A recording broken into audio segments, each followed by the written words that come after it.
kembali ke jalan Allah. Maksudnya seperti itu. Stroke itu dari mana awalnya?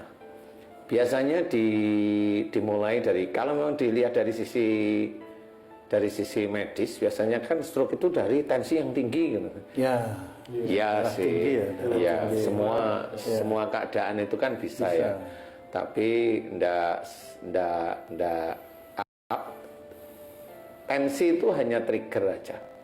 Tapi yang mengunci itu memang ada. Trigger aja tensinya tinggi. Kenapa?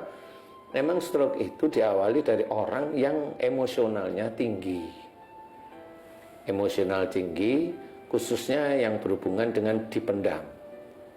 Jadi stroke itu emosionalnya tinggi, khususnya yang disimpan atau dipendam.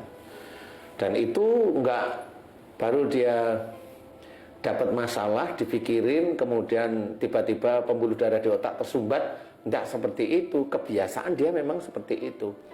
Ada urusan di pekerjaan, dipikirin jengkel, itu sebenarnya ada penyumbatan di pembuluh darah otak. Cuma karena memang orangnya itu tidak pernah general check up, untuk khususnya CT check in, dianggap kalau udah darahnya normal, kolesterolnya normal, itu dianggap nggak ada penyumbatan seperti itu. Itu normal aja, manusiawi biasa. Tetapi memang Allah itu, yang orang itu biasa berpikir ini, Allah itu malah keluar dari cara orang berpikir. Karena cara berpikir manusia itu terbatas. Jadi hanya cuma general check up, itu ya check up jantung normal, paru-paru normal, darah normal semua, selesai. Normal semua. Padahal masih ada yang ditunggu oleh Allah Ta'ala. Nah, cara menunggunya, stroke itu biasanya dari marah yang disimpan. Jenis stroke orang yang kaku sama stroke yang lemah itu beda-beda. Kalau jenis stroke-nya yang kaku, orang ini emosional, greget-gregetnya tinggi sekali. Dan keinginan untuk ngamuk itu kuat sekali. Keinginan untuk melawan itu kuat sekali. Nah, itu stroke-nya kaku. Nah, kalau yang stroke-nya itu lemah, nah ini dia jengkel dan marah, diam, tapi dia hobinya menyerah. Kalau putus asa. Ya, bukan putus asa, istilahnya sudahlah, tipe orang yang sebenarnya marah tapi menyerah. Seperti itu. Itu yang saya amati, mana yang kaku stroke-nya, mana yang lemah, itu seperti itu. Jadi dua-duanya tetap nomor satu adalah marah yang disimpan. Kemudian tensi tinggi, ya tensi tinggi itu sebenarnya bukan karena orang tensinya tinggi terus gampang marah, enggak. Sebenarnya orang itu memang sejak dulu mudanya memang gampang sekali dia itu terpicu emosi. Nah, sehingga di situ adrenalin itu rusak.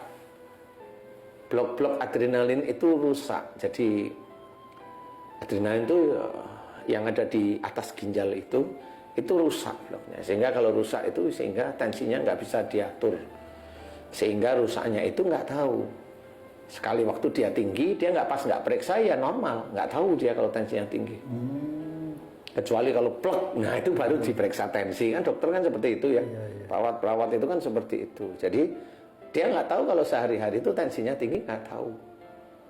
Nah, sehingga pada saat dia ada masalah di kantor, atau dia ada masalah dengan istrinya, atau dia ada masalah dengan mertuanya, disimpan. Nah, ini bisa menjadi pemicu. Dan dia marah pada waktu itu, biasanya kan dia ada masalah itu selalu disimpan, sebenarnya ada penyumbatan. Nah, suatu ketika pemicunya oleh Allah Ta'ala ada di kantor umpamanya, atau pemicunya ada di rumah tangganya dia sendiri dengan istrinya umpamanya. Nah, jadilah itu tersumbat atau pecah, tergantung dari cara emosional dia. Kalau emosional dia itu diem, marahnya diem gini, tidak terlalu muncak, ya itu tersumbat nantinya, insya Allah. Tapi kalau dia itu di sini udah dak itu tuh maunya membalas terus, walaupun diam, pecah nanti pembuluh darahnya. Nah, pecah itu juga agak lebih sulit diobati. Agak lebih sulit sebenarnya. Ya, agak lebih sulit ya. Nah, di titik inilah sebenarnya stroke itu dimunculkan oleh Allah Ta'ala. Makanya kalau istilah dalam hadis diceritakan jangan marah bagimu surga, itu sebenarnya itu. Jadi banyak saudara-saudara kita itu nggak paham maksud hadis itu. Hadis itu hanya diberikan sebagai pengayam ayam. Jadi hanya nyenengin hati. Kemudian juga ini loh ada hadis yang nggak boleh marah, tapi korelasinya hadis tersebut dengan kehidupan sehari-hari apa ya, beliau-beliau banyak nggak tahu. Kalau memang ada ustadz bilang sakit dari marah, coba hadis itu kembangkan, ya jabarkan, ya nggak bisa dia, wong dia hanya cerita aja. Siapapun orang nggak tahu. Nah, inilah sebenarnya penjabaran dari hadis tersebut. Kemudian penjabaran dari ayat Qur'annya, maafkan mereka, fa'fu anhum. Doakan kesalahan mereka kepada Allah Ta'ala, wastaghfir lahum, seperti itu. Jadi ini menceritakan bahwa itu ada korelasi dengan keseharian manusia. Jadi bukan Quran, hadis itu hanya cuma dihafal aja, enggak. Itu harus kita kerjakan. Seorang yang banyak para ustadz-ustadz cerita, orang yang disukai, dimuliakan oleh Allah Ta'ala, orang yang selalu memaafkan kesalahan orang lain, ngomong. Nah, suatu ketika dia ada masalah, ya marah. Ya marah. Dia cuma hafal kan gitu. Yang dimuliakan orang-orang yang sering memaafkan adalah orang yang takwa di hadapan Allah. Iya, tapi pada waktu dia ada masalah, ya marah. Pasti marah itu. Nah, akhirnya kan nggak tahu bahwa dia memang belum mengerjakan ayat-ayat Quran yang diperintahkan taat kepada Allah Ta'ala, dan juga belum mengerjakan hadis-hadis Nabi yang diceritakan oleh Rasul, yang disampaikan oleh malaikat Jibril dari Allah. Gak paham. Makanya ayo kerjakan sekarang, jangan marah kan gitu. Habis pimpinan saya gini-gini Ustadz, iya jangan marah. Gimana mau saya kerja di situ? Makanya jangan marah. Kalau saya nggak marah gimana? Gimana caranya ya keluar dari pekerjaan itu? Loh, padahal saya membutuhkan pekerjaan itu. Ya jangan marah kan, bulat. Orang itu bulat di situ kan jadi bingung saya. Loh, maksudmu gimana kan?